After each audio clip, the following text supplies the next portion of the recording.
There are several ways to use Adobe Photoshop to create 3D objects that can then be imported into After Effects. The first one we're going to explore is called Vanishing Point Exchange. It's a way of turning a flat photograph into literally a 3D house of cards. Go to File, Open, navigate to inside your exercise files for CS 5.5, open up the Sources folder, open up the 3D folder, then select Building Starter.jpg. This sort of image is a good candidate for Vanishing Point Exchange. Vanishing Point Exchange relies on you having a number of flat surfaces that connect at nice clean angles that it can then convert into a series of flat surfaces that are folded together to create a three-dimensional outline of this building. Once you've selected your image, go to Filter, Vanishing Point, and you'll open up this special Vanishing Point dialog. Make sure you have the Create Plane tool selected. It's the default. Zoom in on your image. You can hold Command on Mac or Control on Windows and press the plus key. Then use the spacebar to pan around and look for a good, cleanly represented first rectangle to use to define as your starting point. Now these walls are nice clean rectangles, but unfortunately I cannot see the ends of these walls because this photo was cut off. However, I do get to see all of this nice rectangular window. So I'm going to use that as my starting point and build out from here. With my Create Plane tool selected, I need to first click and select 4 corners of this rectangle. And be very careful how you place these because this is going to be the starting point for the rest of the entire image. Now I'm carefully placing these points, clicking then releasing at the 4 corners of the window, and Photoshop is going to use that information to decide what angle this window is at. If you click at some place that's clearly not a rectangle like here, Photoshop will turn the outline red, indicating it doesn't really think that's a rectangle, and you should try again. So I'll undo and start again. I'll click once up in this corner, and again, don't be afraid to zoom in even more to see things with higher precision. You will get an opportunity to change things a little bit after the fact, but get as close as you can on this first guess. You see I'm being very careful, looking at my blue lines to make sure they go down the middle of my anti-aliased edge in that window, and lining things up the best I can. I'll click, and the Photoshop will create a blue grid for me. Blue means it's happy, red means it's not. Now that I have my first rectangle, I need to expand that out to cover this entire wall. All you need to do is hover your cursor over one of these little handles along the sides of your rectangle, and then just drag. Photoshop will keep the perspective until you get to the edge of your wall. Now you notice I'm a little bit off here. That's okay, I'm going to get a chance to fix that. But let's go ahead and drag it up here to find the top edge of that wall, right around there. And again, if necessary, hold down the space bar and drag to move your display around. I'm going to go off the bottom here, and you'll notice that it won't let you drag all the way off the bottom of the image. I'm going to hold Command or Control, press minus to zoom down, and drag this plane down below the edge of my image. And finally, I'm going to drag it out to this left side of that wall. So I've completely covered this flat rectangular wall. Now let's go ahead and clean up the perspective on this first rectangle. I'll Command or Control plus to zoom back in. Click on this point. Photoshop will let me drag it into that corner to make it right. I see that it's falling a little bit off the edge of the building along here. So I'll click and drag to get it close. There is a slight difference between the straight lines that Photoshop draws and the real metal edge of this building. That's probably an indication that there might be a little bit of lens distortion with this photo. If you're doing this for a client, you do want to spend some time taking a few trial passes, seeing if it works, if necessary, doing some processing in Photoshop, such as removing lens distortion to get nice clean lines. But in this lesson, I just want to give you an idea of the workflow, so we're going to forgive little errors like this.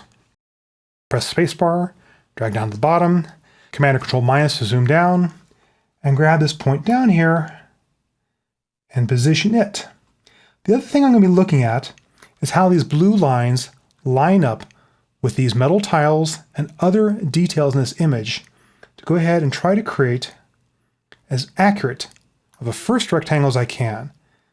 I'm falling pretty closely there, but I think if I drag down a little bit, I'll get a little bit better perspective. I'm going to zoom in and look. I think I'm doing pretty well. we're going to use this as our starting point. After you've created your first plane, you will now start to drag out sides of that plane to cover your other sides of the building and define other rectangles. I'm going to zoom down a little bit, hover the cursor over this nubbin again, and this time I'm going to hold down Command on Mac or Control on Windows, and that tells Photoshop, change tools and define a new plane. So rather than extending the current plane, it starts drawing a new plane for me. I'll make sure that whole wall is covered. Again, there's a little bit of distortion here. So I'm going to grab this point and drag it until things seem to line up. You'll notice that both walls are moving at this point. So I want to click on my other surface to make sure things still look pretty good for it. Now, that's a very good line, actually. So I am happy with this.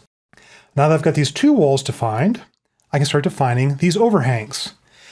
Now, how far you go here depends how ambitious you are. If you're feeling a bit lazy, if you're a bit pressed for time, you could just hold Command or Control, drag out to here, and just say, oh, that's the entire roof overhang. In reality, this roof is in a couple pieces. It comes out flat here, then goes upwards again here. So I'm going to go an extra mile here and define all of these edges. But you can be forgiven for just saying, let's just treat this as a flat roof for now, and just go out to this point. I'm going to back up to this edging right around this white area here. You'll notice that I'm not getting the entire overhang because it extended the rectangle out from the dimensions of this rectangle underneath. That's okay. I can go ahead and grab an edge. I'm not holding any modifier key, and drag it out to get that edge. And again, I might zoom in here, use the hand and drag, and make sure I'm holding pretty close to these edges. There we go. There is a little bit of lens distortion, but again, we're going to forgive ourselves since this is just a test. Later on, we'll talk about how to clean these up later anyway.